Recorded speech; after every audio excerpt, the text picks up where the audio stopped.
Assalamualaikum warahmatullahi wabarakatuh. Iki ngaji santai-santai napa muhasabah. Muhasabah itu kalau Kiai Jawa maknani itu ngoreksi diri sendiri. Jadi menghitung diri sendiri. Ini pas bidang yang saya tekuni tadi karena Habib Ahmad yang minta kemarin sama ibu siapa dari Indonesian Power itu. Ibu Lia, saya turutin sekaligus saya sambil belajar terus tentang muhasabah. Dalam konteks Indonesia, muhasabah itu sudah jadi perilaku ya. Karena dulu orang tua saya, guru-guru saya kalau ngandani itu, bayangkan kalau kamu jadi dia. Jadi misalnya kita mentang-mentang atasan, otoriter sama bawahan, bayangkan kalau kamu jadi yang bawahan itu kayak apa? Laukun tamakanah, kalau orang Arab bilang, bayangkan kalau kamu di posisi dia. Makanya guyonannya orang-orang Indonesia itu kan orang ngaramkan judi gitu, bareng dikasih tahu. Tapi yang menang anak jenengan, alhamdulillah. Ternyata ngaramkan itu karena ada anaknya. Kalau anaknya yang menang ya seneng. Meskipun itu guyonan, tapi saya punya padanan itu dalam kitab Hikam. Nabi Ibrahim itu Khalilur Rahman, tentu bencinya minta ampun sama yang namanya maksiat. Suatu saat beliau diterbangkan di alam malakut. Itu kalau di Hikam saya halaman 15 juga. Saya masih ingat betul. Mungkin kalau Anda beda halaman karena beda cetakan. Setelah diterbangkan di alam malakut, diperlihatkan sama Allah, ada orang pezina, ada orang syaribul khomri, ada orang mabuk, ada orang macam-macam. Allah tanya sama Nabi Ibrahim, bagaimana pendapat kamu Ibrahim tentang mereka yang maksiat? Kata Nabi Ibrahim, ya Allah, habisi saja mereka. Mereka hidup di bumi engkau, makan rezeki engkau, kemudian mereka tidak taat sama engkau. Singkat cerita, di fase itu, saya ulang lagi, di fase itu Allah nurutin sampai sekian peristiwa, mungkin 3 atau 4. Sudah setelah sekian tahun Nabi Ibrahim lupa peristiwa itu, kemudian beliau diminta menyembelih anaknya. Ini versi kitab Hikam. Memang versinya banyak tentang kenapa Nabi Ibrahim disuruh menyembelih anaknya. Ketika mau menyembelih anaknya, Nabi Ibrahim ragu. Huwa samratu fuadi, anak saya ini buah hati saya, kenapa engkau suruh menyembelih? Terus kata Allah, apa kamu tidak ingat ketika kamu saya angkat di alam malakut, kemudian kamu usul bunuh-bunuh, saya ada mempertimbangkan usul Anda, tapi kenapa sekarang saya merintahkan kamu mikir gitu?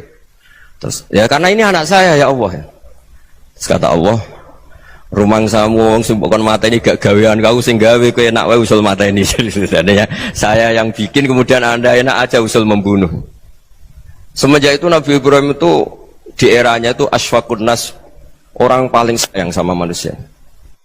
Karena kadang kita keras itu ya kebetulan itu tidak anak kita, tidak keluarga kita. Cara orang Jawa itu kan gitu ya. Kalau ada perempuan terus macak yang macam-macam pakai sepeda motor cowok terus wah itu luput suwuk, semoga-moga gini. Tapi setelah dikasih tahu, niku ponakane jenengan, semoga-moga selamat. Jadi jangan-jangan kemarin ahli ma'asi itu kebetulan itu tidak keluarga kita. Kalau keluarga kita yang pernah salah pada kita, semangat kita mintakan maaf. Jangan-jangan kita didikte hukum sosial gitu.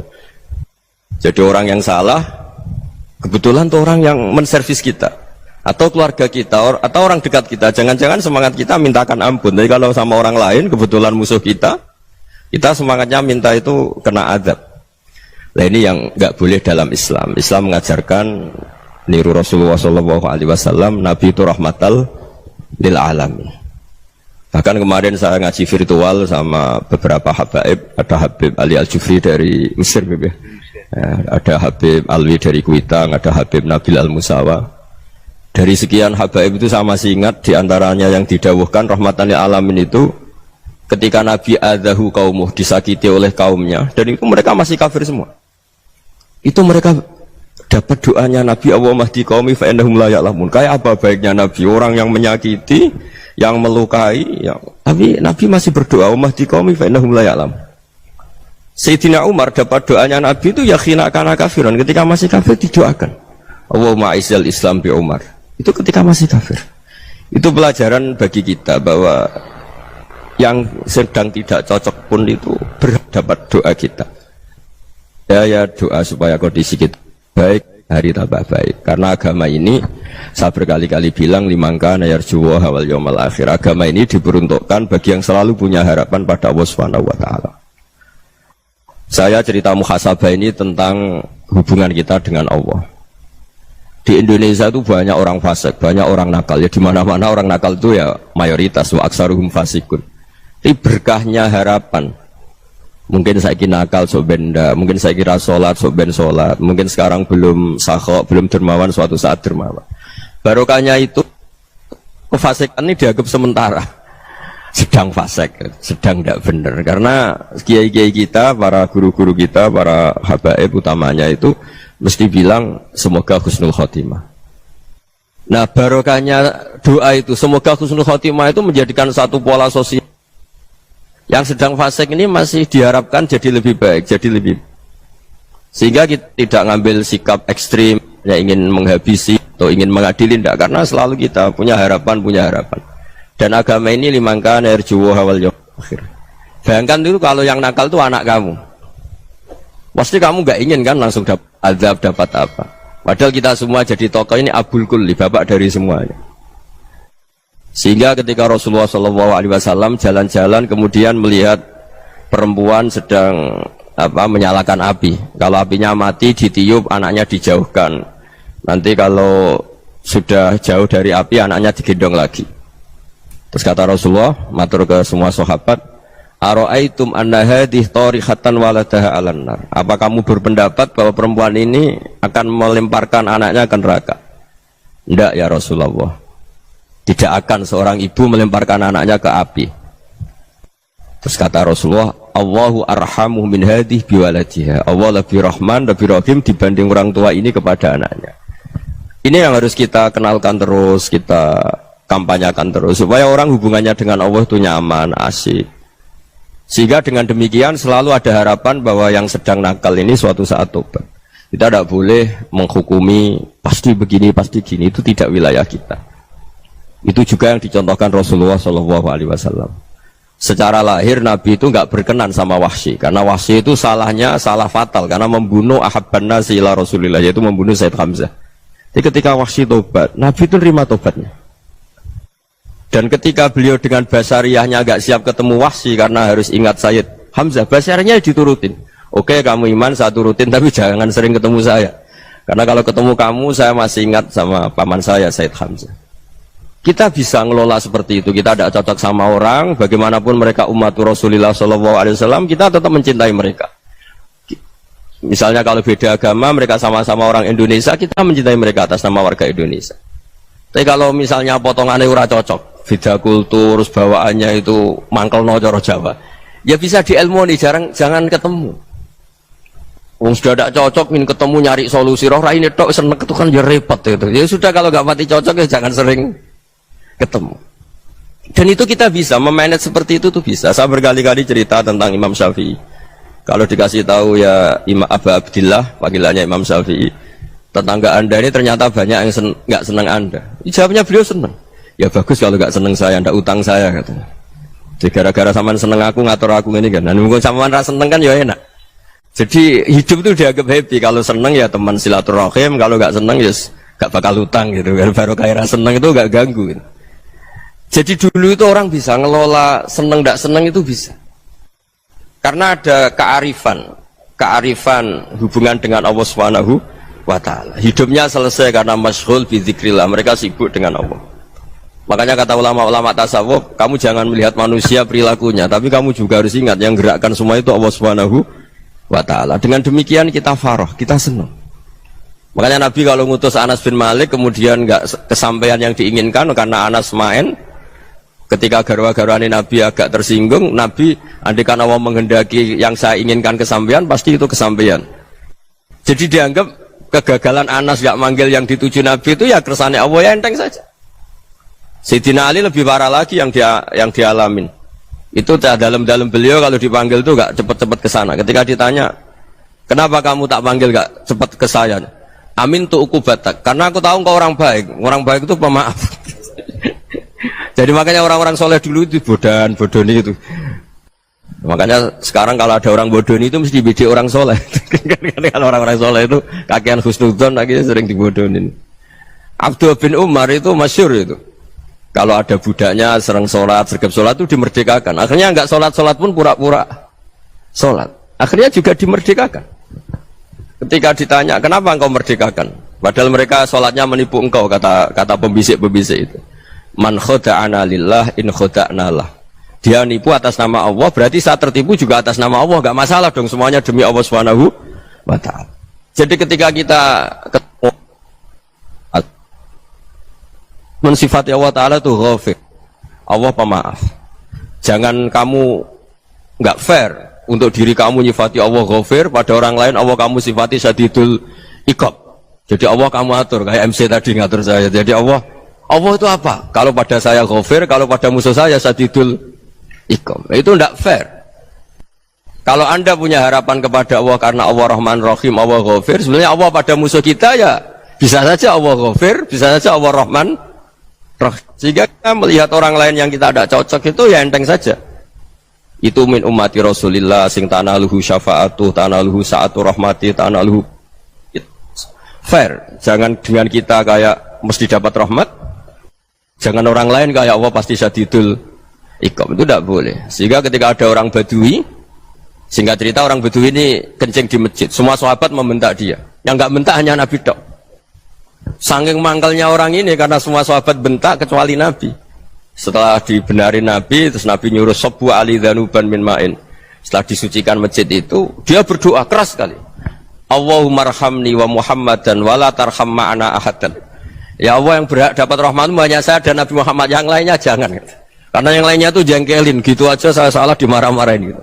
Jadi kalau kamu doa terbatas ya kayak orang Bedui ini, kayak orang Arabi. Apa kata Nabi? Laqad tahajjarta wasi'an. Allah yang rahmatnya luas menjadi kamu sempitkan. Karena kamu mau atur Allah hanya rahman pada Indonesian Power, pada NU, pada kita, yang orang lain nggak perlu dapat. Itu kan kasihan Islam, karena Islam terus nggak dimiliki semua orang. Allah tidak dimiliki semua orang, Rasulullah nggak dimiliki semua orang, karena di NU, di ormas tertentu, di nggak boleh seperti itu. Nggak boleh takhasyar tawasian, kata Nabi, tidak boleh mempersempit zat yang rahmatnya itu luas. Ini semoga etika ini kita pakai di Indonesia. Yang sedang fase kita harapkan lebih baik, yang sedang nggak dapat hidayah kita doakan dapat apa? Hidayah.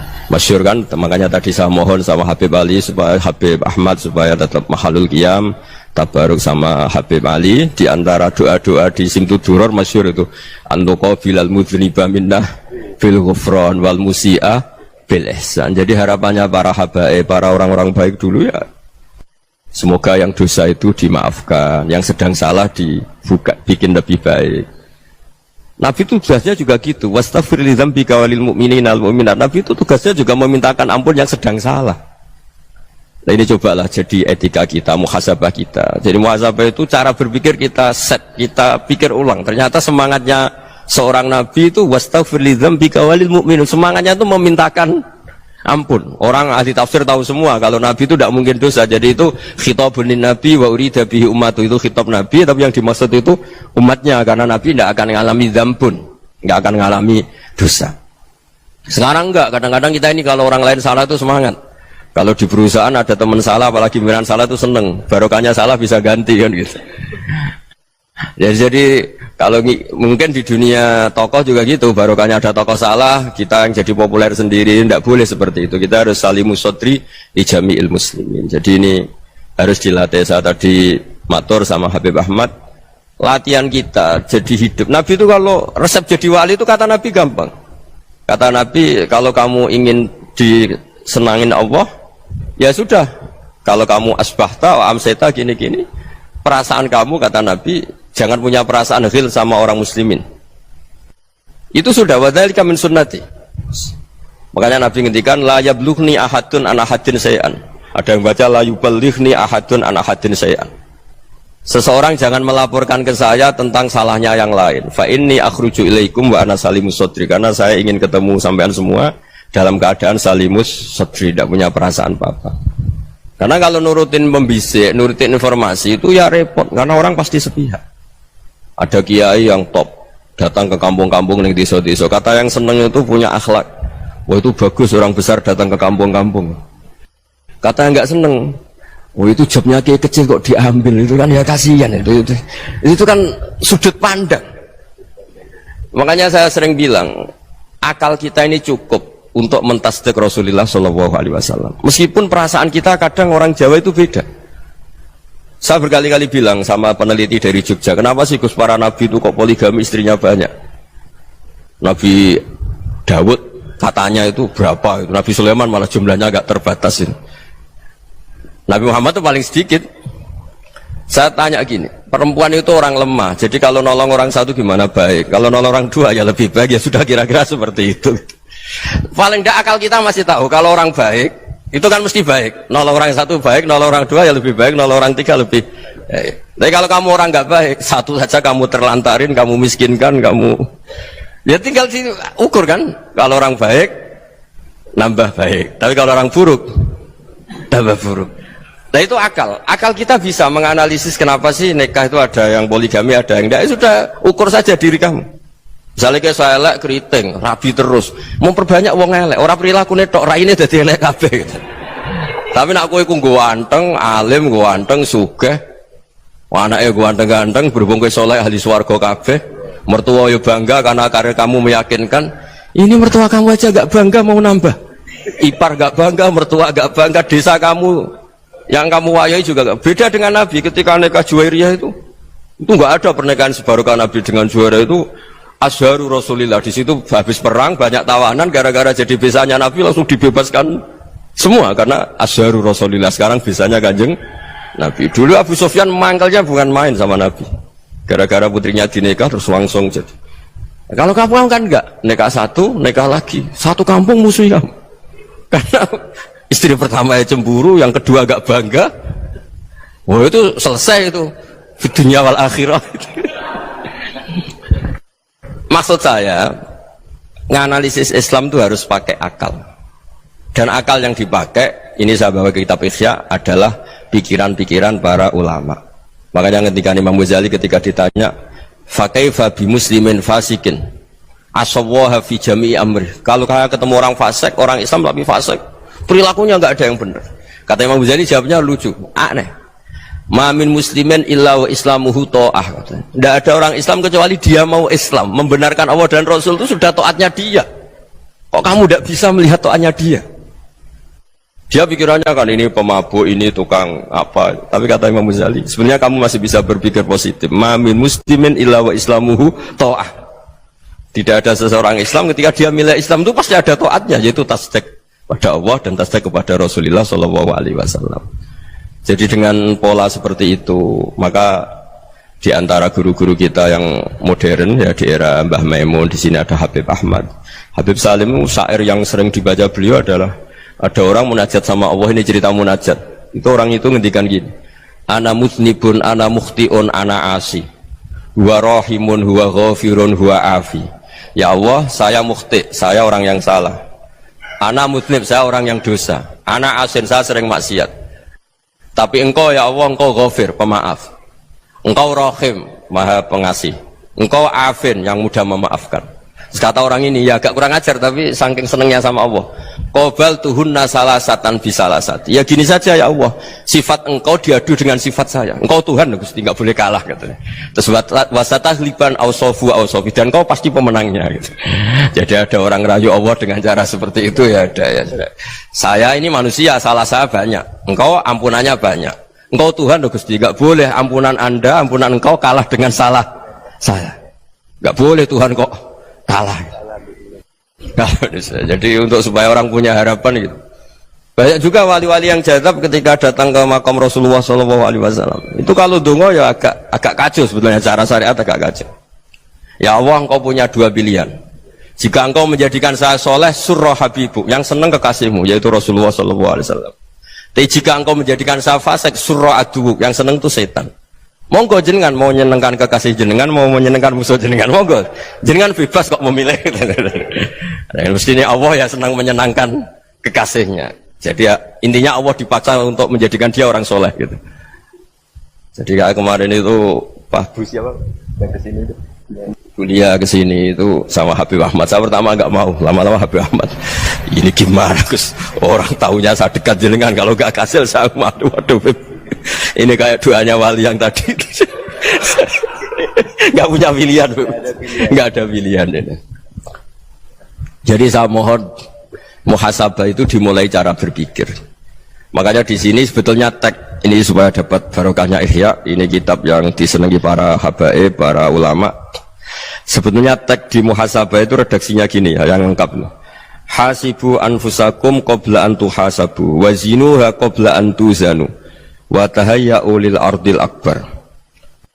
Jadi ada kata wazinu, jadi ukur. Perilaku Anda ini diukur, ditakar. Misalnya kita sebagai suami kan ya punya hal-hal yang kita tidak ideal. Cara wong Jawa mesti pesek. Cara rezeki ya pas-pasan itu.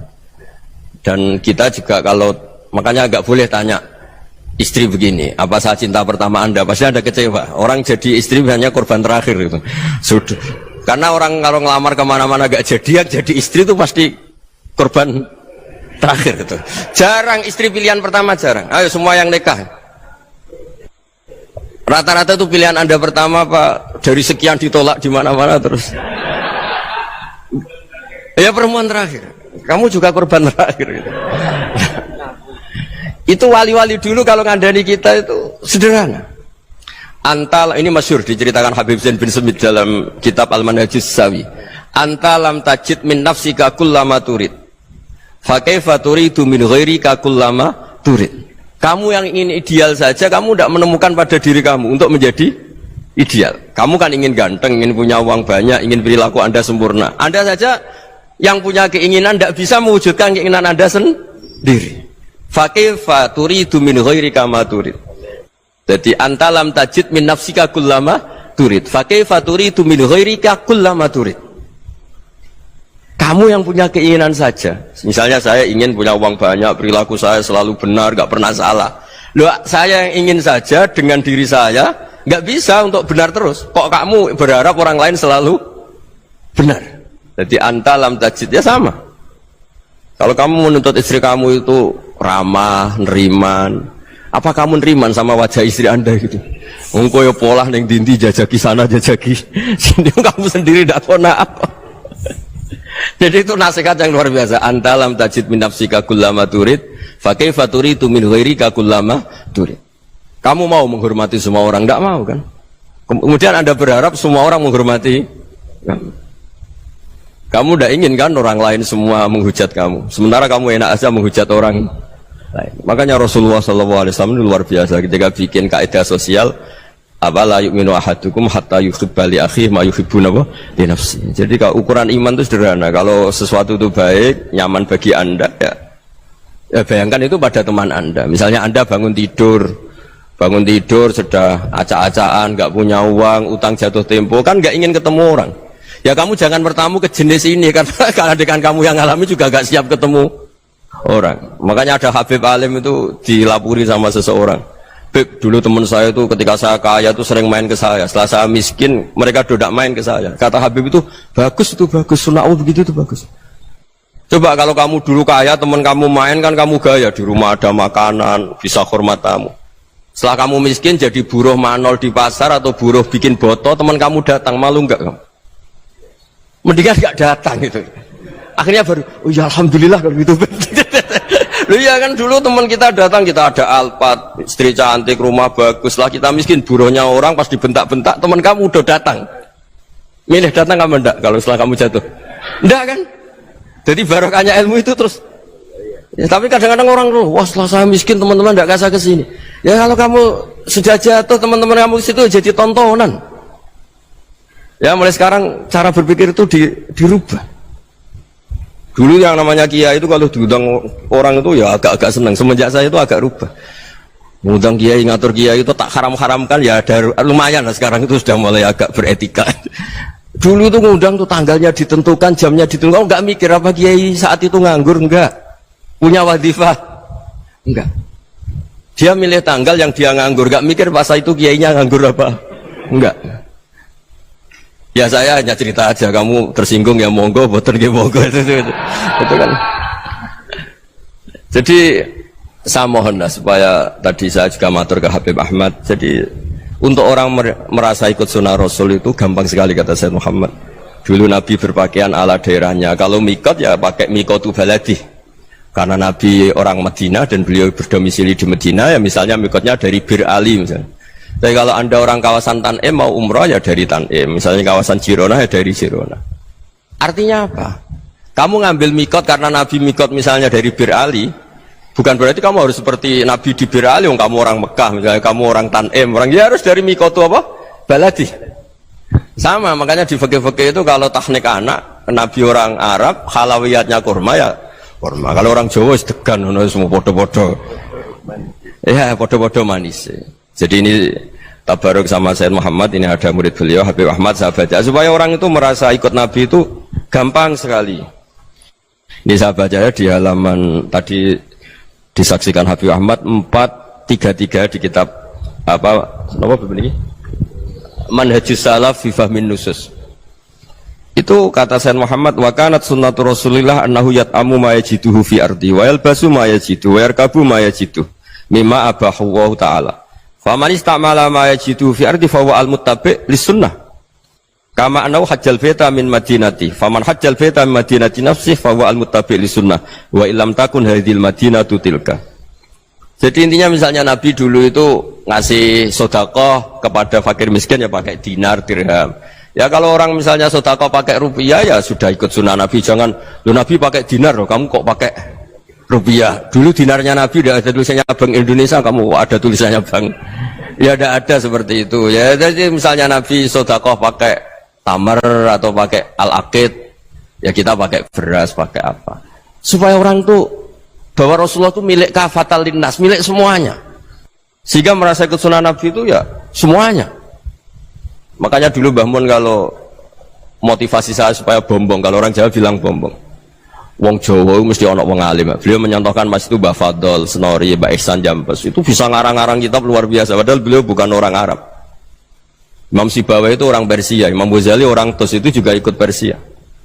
Kata Imam Mun, wong sing ora Arab lah mesti untuk jatah alim kata beliau. Karena Nabi itu diutus kafatal linnas. Nanti kalau orang yang alim itu Arab tok, berarti tidak ada perwakilan dari Afrika, dari Asia Tenggara, dari mana-mana. Makanya karena Nabi statusnya itu kafatal linnas. Jadi kita harus bangga sebagai Muslim, sebagai orang Indonesia karena misalnya Wali Kutub dulu terkenalnya hanya ada di Yaman, di mana. Ternyata pernah ada juga di Indonesia dan seperti Habib Abu Bakar Segaf Gresik. Jadi ya artinya kan tetap orang Indonesia meskipun beliau dzurriyyah Rasul kan ya sudah orang apa? Orang Indonesia. Dzurriyyahnya Habib Ali Simtuduror sekarang di Solo. Jadi Indonesia juga dapat alawin banyak dari Sadatin al-Alawin juga banyak. Jadi saya mohon barokahnya ngaji seperti ini. Melihat orang lain tuh gampang, bayangkan tuh kalau anak kamu. Makanya Nabi nanti kalau nggak percaya lihat di Hikam nomor 15 di kitab saya itu. Di situ dijelaskan oleh Hikam, jangan-jangan semangat Anda pada orang yang maksiat, pada orang yang keliru supaya dihukum itu karena kebetulan itu udah anak Anda, itu udah keluarga Anda. Coba kalau itu keluarga Anda. Makanya kalau saya guyonan di Jogja itu ada pembantu mecahkan piring terus dimarahi majikannya, saya mesti guyon gitu. Pasti itu pembantunya tidak cantik. Kok bisa Gus? Andai kan cantik dan kamu senang mecahno piring satu, piring 1000 ra iso ngamuk kowe. Ternyata ngamuknya itu karena mecahkan piring apa karena plus tidak cantik? Coba jawab para lelaki ini. Kamu marah sama orang maksiat tuh karena maksiat karena plus itu udah anak Anda. Bayangkan kalau itu anak Anda. Itu hebatnya Rasulullah SAW. Karena kita yang salah pun kadung umatnya, Nabi tetap ngasih fasilitas syafaati li ahlil kabair min ummati. Kayak apa baiknya Nabi? Tidak ikut maksiat tapi ikut fasilitasi ngasih syafaat. Loh kalau li ahlil ibadah kan wajar. Nabi ketika ini syafaati li ahlil kabair min ummati. Ya karena tadi logika yang dibangun Rasulullah itu logika yang luar biasa. Kita semangat orang lain kena hukuman itu karena kita tidak punya ra'fah, tidak punya rahmah. Coba kalau Rasulullah yang bil mu'minina ra'ufur rahim, semangatnya itu mendoakan supaya tobat, mendoakan diampuni. Dan itu juga yang diperintahkan oleh Allah Subhanahu wa taala, wastaghfir li dzambika walil mu'minina wal mu'minat. Ya semoga barokahnya ngaji ini, barokahnya Habib Ahmad, barokahnya Maulid Simtud Duror, barokahnya semua kitab Madaih, Tiba Berjanji semuanya, barokahnya Ikhya, barokahnya Said Muhammad, barokahnya guru kita semua, Mbah Maimun, bapak saya. Kita ini ngikuti manhaj, ya, ngikuti apa? Manhaj. Saya sering didhawuhi Mbah Mun, kenapa ihdinas siratal mustaqim bukan siratoka? Bukan jalan engkau ya Allah, karena Allah itu nggak bisa kamu tiru. Allah itu tidak tidur, tidak makan, tidak kesel, tidak capek. Yang bisa ditiru itu siratal ladzina an'amta alaihim. Yang bisa ditiru manusia ya niru manusia. Karena Allah itu tidak bisa ditiru, makanya ihdinas siratal mustaqim siratal ladzina. Dan niru siapa? Niru guru-guru kita. Termasuk niru cara pandang. Jadi misalnya ada orang awam di rumah itu hanya delok reng, delok tikus liwat, itu kan kayak nganggur. Ora tahajud malah mendelok reng. Melihatnya jangan gitu. Huwa tarokal ma'asiyah. Dia di rumahnya tidak dugem, tidak kemana-mana. Dia berarti malam itu tarkul ma'asi. Tidak nyopet, tidak garong, tidak ke tempat maksiat. Susahnya apa sih husnudzon? Jadi jangan lihat huwa tarkut tahajud, huwa tarokat tahajud, wa taroka qiyamal lail. Oke ya, namanya orang begitu ya tidak tahajud, tidak qiyamul lail. Tapi susahnya apa sih kamu bilang huwa tarokal ma'asiyah? Dia juga meninggalkan maksiat, dan tarkul maksiat itu ibadah. Supaya orang tuh gampang lah husnudzon sama orang muslim. Ini orang mukmin, orang yang luar biasa. Di mata Allah itu orang yang luar biasa. Kayak tadi Imam Ghazali, kalau saya ketemu orang muslim kemudian dia tidak pernah baik, gimana? Kata Imam Ghazali, ma min muslimin illa wa islamuhu ta'ah. Tidak ada orang Islam ketika dia mentasdihkan Allah dan Rasulullah, berarti dia juga punya taat. Ya ini latihan saja, sing iso nglakoni Habib Ahmad kula namung cerita mawon. Kula cerita secara akademik, saya punya kitab, saya baca, dan alhamdulillah kita paham barokahnya para guru, dan supaya terbiasalah sebaik-baiknya ibadah husnudzon billah wa husnudzon bil mu'minin. Soal tidak cocok ya diilmoni tadi ya, namanya nggak cocok ya jangan sering ketemu. Seperti Rasulullah SAW, beliau karena sangat mencintai Said Hamzah, ketemu orang yang pernah begitu sama Said Hamzah, ya beliau secara basyariah tidak siap.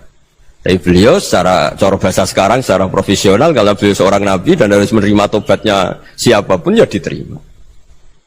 Saya meskipun dengan A, B gak cocok karena dia begini-begini sama saya, tapi saya ingat dia sholat, dia baca sholawat, dia mencintai Rasulullah, ya kita hormat.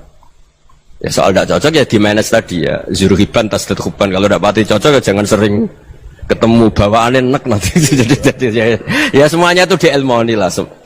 Makanya ngendikane Ma'ruf Al-Qurhi, ada yang baca Al-Kharki, mangqala fil yaumi salasa marrat aw marham ummata Muhammad kutiba minal abdal. Karena semangat mencintai siapapun satu hari sering baca marham ummata Muhammad, wa asli ummata Muhammad, wa tajawaz an ummati Muhammad, itu mesti kutiba minal abdal. Dia pasti termasuk wali abdal. Maksudnya semangat mencintai ya dilatih lah.